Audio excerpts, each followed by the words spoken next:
గడ్డకేను ఆడబిడ్డవంట నీ మనసు పూలు వేసిన బతుకమ్మో మా కవితమ్మా. నీ నెత్తురులో ఉన్నది పొగరైన పోరు ఎవరాపలేరు. నీ కన్నెరుపును చూడబోతే కహలికవో మా కవితక్కవో.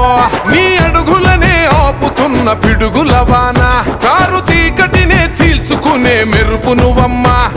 హదరబోవు బెదరబోవు ఎదిరించగా ఎనుకపోవు. ఆడపులివలను చేస్తుంటే గర్జన శబ్దం అవినీతిపై యుద్ధం నీ సేతులలో